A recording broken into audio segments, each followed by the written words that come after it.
Garami chutoring ilal galoto. Garami finne gengengengengese. Lal galoto. Lal galoto. Valera pagano lal galoto. Jaranu pagengengengengese jette aliache. Baina la balbala ba karan tu chufa balbala kun. Bayo. Ara tu.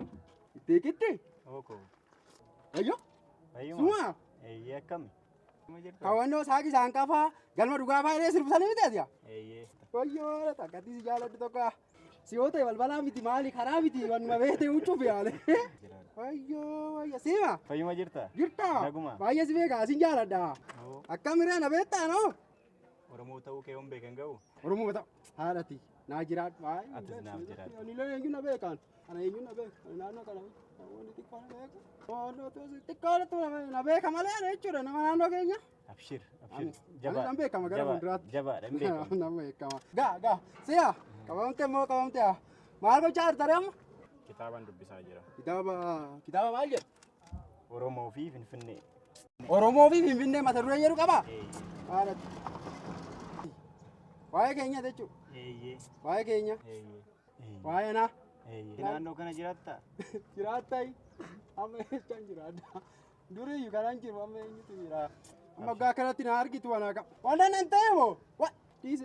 Abshir. Si'a. Abshiriin barii. Amma eechayin argadha ammoo soon kitaaba kana argadhee odoon dubbiseefa baay'ee natti tola birri qarshii eessa fuudha. Dubbisuu dandeessaa siif laaddu?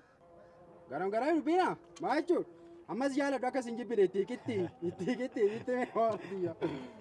Taali nan dubbisa baay'een dubbisa. Siif kennuure? Baaloo haa to'a maal dubbista? Kan biraan bitadha rakkoon qabu. Rabbeen. Nam qabaan bira. Rabbeen.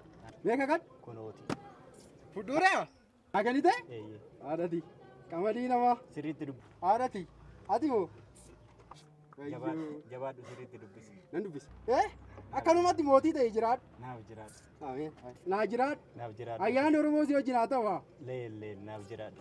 Rabbi asiima. Nan deema kan nan dubbisa. Nan dubbisa. Eeyyee. Hiriyoottan kiyya baay'ee si jaalatu. Garuu argadhee hore jedhee namuuna namanu. Akka inni bootoo si wajjin hin kaane immoo bilbila hin qabu. Mee gaafa bilbila bitadhee si bira dhufee taasirraa fudha. Bilbiluma keetii footoo kaanu. Hin danda'amu. Rabbeen. Kottuun kaana. Kottu. Rabbeen. Dhugaa.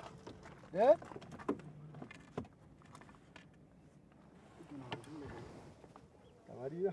Haadhati. Gitti. Si'a. Oolme. Amaarraan oolu. Ammas. Haadhati. Oromoo Finfinnee. Nan dubbisa sirriitti. Sirriitti. Jedhikaa. Fayyaa naaf. Jedhikaa. Tole.